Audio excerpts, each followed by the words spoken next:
Nintendo turned 134 years old this weekend. You guys feel old yet? If not, how about this one? When you change it to classic rock expecting Led Zeppelin, but instead you get Linkin Park. That'll make you feel old if you don't already. But that's okay because we got a lot of good memes today to reminisce about the good old days of Gen X. Here's to the good old days, when we could make fun of each other without everyone getting their panties in a bunch. Friend, hey, let's go to the gym. Me, nah, I have a gym at home. The gym at home. Yep, you didn't need to pay for a gym membership to work out. You just went out and did work. And you'll never have a warmer winter than when you have a wood stove in your house. Playing Tetris may increase brain efficiency and cause the brain to thicken. This may lead to physical, cognitive development and enhanced memory capacity. I guess this is why we never forget who did us wrong. We can hold a grudge with the best of them. Phone is not working and I can only make and receive calls. So now it only does phone stuff. The modern cell phone today does so much stuff, it's used for almost everything except an actual phone. I taught my grandpa the word selfie today. He showed me this picture of himself from 1947. Staying home sick from school starter pack. Yep, that's exactly it. And on a side note, Canada Dry is the only ginger ale that actually has real ginger in it, which ginger is what helps your stomach. All the rest of the ginger ale drinks are just artificially flavored.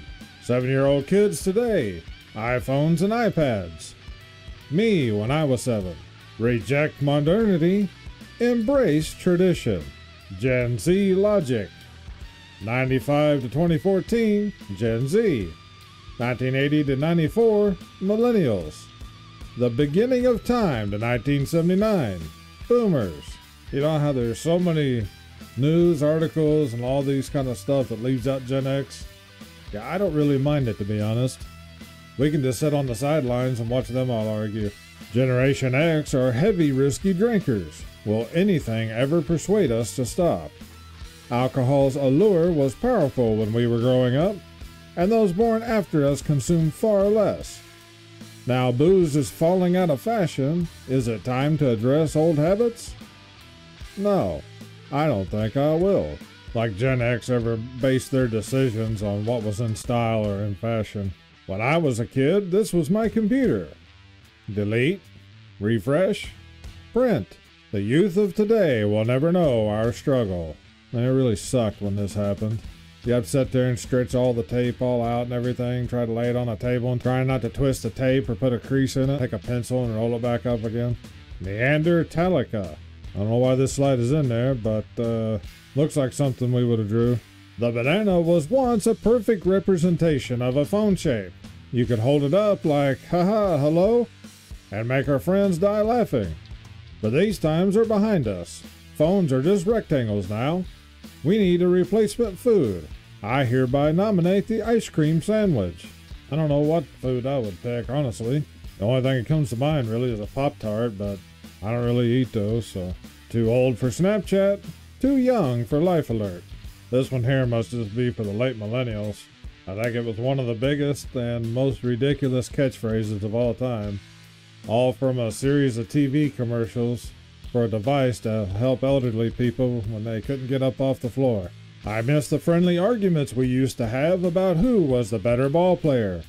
Nowadays you can look up the stats immediately, but in the 70s and 80s, it was your word against your buddies as to who was better. Rushing to the bathroom during a commercial break, and your sibling yelling, "Hurry up, it's back on."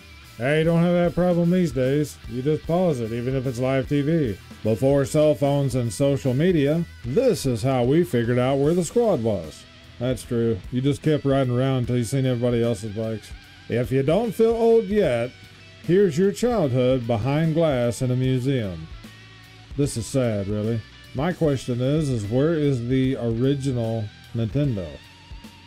They have a Super Nintendo, Sony PlayStation, Sega Genesis, N64, and all this other stuff, but they don't have an original Nintendo in here. How could they miss the classic? Men in 1979 versus 2023. I don't really have anything else to add to that. Sad, but true. the boss, a leader in real life, anyone born after 1992.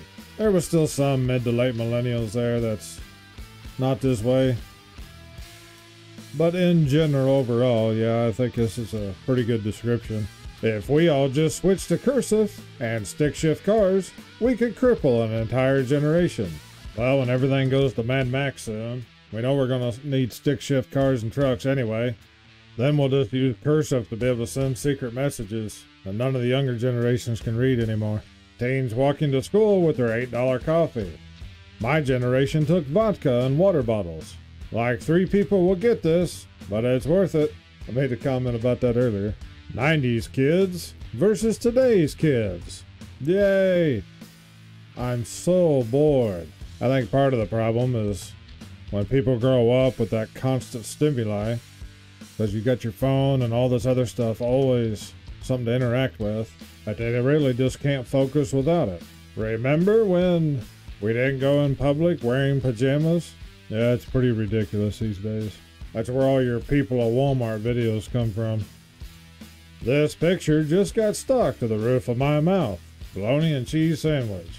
How many of you guys would take the bread off and put potato chips on the sandwich and put the bread back on? When it comes to bootlegging media, it was common for someone shady selling from a random car. Most people didn't care about the quality, just as long as they got to see the movie. You know, they're showing DVDs here, but when done right, you didn't really lose any quality when copying DVDs. But back in the day with VHS tapes, the more times you copied them, the more quality they lost. The quality would keep degrading until finally it gets so pixelated and the color so messed up, it was almost as bad as watching static. But when we got them free or for a couple bucks, we'd all still watch them, wouldn't we? Resting your head on the cold window just hit differently. Yeah, the school buses always had heaters, and even if you were sitting right behind the thing, I swear the things never worked. There'd be ice and frost on the windows. Call and collect or buying prepaid long-distance phone cards. When I was in college, my mom would send these cards with 300 minutes, so I would call her. I had quite the collection. Thinking it was illegal to turn this light on while your mom was driving. I miss the simple, cheap cars that any shade tree mechanic could fix.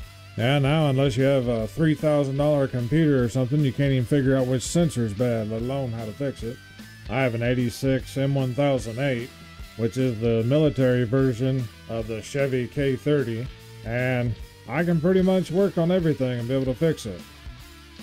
Except for the transmission, which I've had some problems with lately, and really hope I'm not going to have one rebuilt. The 2 most famous shoe salesmen in all of Chicago history. That's 100% true. The sad part is today, people don't even know who Jordan is. The only thing they know is that it's a line of Nike shoes. They don't even know why they're called Air Jordans. Cartoons for kids then versus cartoons for kids now. Millennials hold 4.8% of all wealth. There are now 40-year-old millennials. At the same age, Gen X had 9% of wealth. Boomers had 21%. The largest generation in history did what the system told them to do and became the most educated in history. Now they're the poorest in history. Total system failure. I'm curious, what happens to these numbers when you remove the billionaires from each generation? Out of curiosity, I ran the numbers, and Mark Zuckerberg single-handedly has 2% of all millennial wealth. So I guess that leaves the rest of the millennials with only 2.8%. Y'all millennial babies wouldn't understand. This was Netflix before Netflix. Only the real ones had the bootleg DVDs with the Sharpie label. Yeah, I think I had more Sharpies than I did store-bought. Cars having cigarette lighters and ashtrays. Yeah, I'm sorry, but this should have never went away. Even if you don't smoke, you still always use the ashtray for stuff. And it was always handy having a cigarette lighter sometimes. Today's kids will never know how big a deal it was to go to the computer lab. Yeah, and this one even has the flat screens. There was nothing like folding up a manual convertible top in the rain. That, or you left the top at home and had to drive in the rain while people stared at you for being an idiot. This would be especially true for T-tops, because if you didn't put them in the back seat or in the trunk if you had the space, because you didn't want to get them broke, so you left it at home in a safe place, Then you were out and you got caught in the rain. You had no way of putting anything over top of the car. You just drove on and acted like everything was fine. And when you pulled up to a red light, you just stared straight ahead and didn't look at anyone. Who remembers? Crack the egg was all fun and games until you got hit with a double bounce and went flying off the trampoline. Or when you got the breath knocked out of you. When things used to be so simple. Yep, you can make anything into finger food almost, if it's done the right way. I can both hear this image and feel it hitting me in the face. In our school they had the roll-away wooden bleachers, so they just rolled up into a wall on each side of the gymnasium. There was one time that I threw the ball so hard, it went in between the bleachers, and it popped the ball and it went flat. I miss not being able to be reached, or being able to reach people. Back then, you'd call your friend and it would ring somewhere in their house. If no one was there, which was common, you'd shrug and just carry on your day. If you just wanted to chill out on your own, you just wouldn't answer the phone. Nowadays, if you don't answer the phone or at least text, somebody thinks something's wrong. Going round to someone's house without calling or texting them beforehand. My kids will never know the awful feeling of realizing there's no VHS tape behind the box at the video store. I hated that. You'd be walking into the store and of course the newest movies was always up front and it looked like it had a full shelves. But when you got up to it, you realized it was just a bunch of empty boxes. The communal experience of television or radio entertainment. Growing up in the 70s and 80s, we didn't have cable. We had like 4 TV stations. Everyone was pretty much watching the same thing in the evenings. And folks would discuss the shows at school or work the next day. Same with radio. As teens, we'd all try to catch Rick Dees or Casey Kasem on the weekend, so we knew what was cool and new. Being able to act goofy without having anyone record it and share it with the world. Yeah, these days it goes both ways. Either one, somebody else is recording you, and it ends up here on YouTube. Or 2, a lot of people record snapshots of basically their entire life these days. And it's come back to bite a lot of people years later too. If you guys enjoyed the video, please hit subscribe. I got more videos in the works, but if you haven't seen some of the other series that's on the channel, you might check them out. There's over 70 videos on the channel now, and I think there's a little something for everyone. If you guys have memes, links, news articles, photos, or other things you'd like to share, just send them to the email address that's down in the video description. I'd like to thank you all for watching. Stay safe and have a great day.